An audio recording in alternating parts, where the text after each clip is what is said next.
dugsiga saddex agaasimeeya galbeedi dugsigaasi oo ka kooban 1 ilaa 8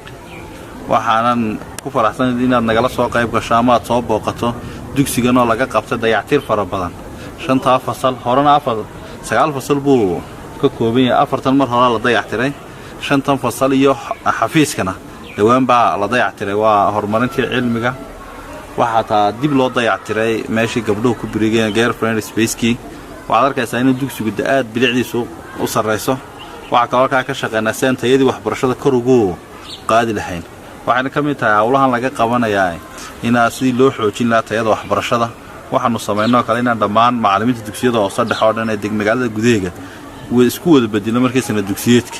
oo dugsi walba macallinka maadaama in badan joogada si uu ula qabsan dhammaan waxaan isku wareejinay 8 dugsiyo magaalada gudaheega macallimiintooda isku wada wareejinay si oo waliba isku qaybqaybinay say markaa uga qayb qaato tayada waxbarashada si kor loogu qaado waxa kale halkan maanta halkan taalo inaad guddoonsiisaan rabay qalabkan oo ah photocopy dugsiga hore ma lahayn iyo computerkii desktopka ugu tala galnay iyo samaacadii markaa wacyigelinta ardayda looga sameeyay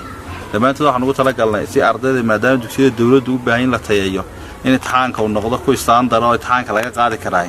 2 sano ugu dambeeyay soo daabacayno wasaaradda ugu soo rogeynay laakiin iskuul kasta ay u lahaan karo meeshii isagu ku daabacanay ku diyaarsanayay si tayada waxbarashada kor loogu qaado ujeedadeedu weeyaan waa photocopy ku filan waa ka ugu weyn iyo computer nooci ugu dambeeya iyo samaacadaas waxa ka qayb qaadanaysa samaacada in wacyigelin ardayda barnaamijyo loo qabto debate ayaan ugu tala galnay marka insha Allah waxaan kugu soo dhaweyn lahaa inaad na guddoonsiiso computerkan iyo photocopygan iyo samaacadan maanta oo iyadna ka ahayd waxa inta hata dheeraa stationery-ga oo dhan iyo cross marka waxa intii ka dhinayda marka waad maadsantahay dugsigan maanta inaan soo booqnay maanta aad iyo aad baan runtii ugu faraxsanahay dugsiga soo dhaxay galbeedi waa dugsiyada runtii intii dardargelinta lagu sameeyay dugsiyada dawladda runtii ka muuqato dadaal fara badan ee bilic ka muuqato xukuumaduna siyaasadda qaadatay wasaaraddu wax weeyaan in la soo nooleeyo marka heybadii rajada dugsiyada dawladdu lahayn macnaheedu ma aha in la dagaalamayo dugsiyada gaarka laakiin heybadii iyo hormuudkii ahaayeen dugsiyada dawladdu baa naga go'aan soo celino oo ku faraxsanayn bilaabatay وقالهم بالعيد دugsigan aad buu wanaagsan yahay ardayda la kulanay runtii waa ardayguna maskaxdoodii iyo dadaalku ka muuqdo waxaan ku sii dhiirigelinayaa maamulaha in ardayda runtii aad wax loogu dhigo waxbarashada tayadeeda anaga martii muhiimad ah sanadka waxaan culeys ka saarnaa in tayada waxbarashada noqoto mid heer sareysa doorama warwar badan kama qabno gobolkii marka aqoonta laakiin waxaan u baahanahay marka in ardayda si fiican wax loo baro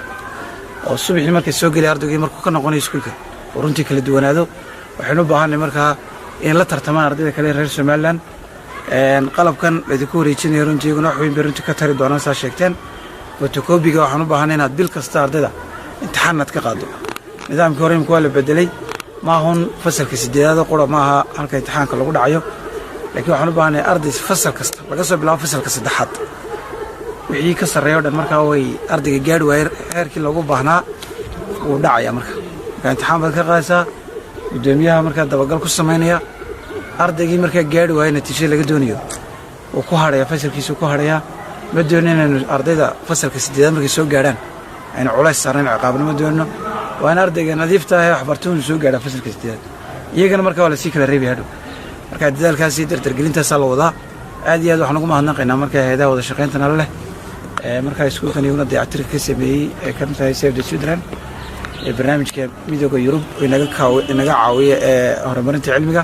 bayskiisa saddexaad waxaana runtii wasaaradahan anaguna naga go'aanaan macallimiinta tayada iyo tababarkooda kor u qaadno agabka waxbarashada dhankeeno insha Allahna iskuulka uu noqdo markaa iskuul ka muuqda oo ka mudan markaa dugsiyada Soomaaliland iyo dugsiyada markaa Booramaba aad iyo aad baan dhiirigelinayaa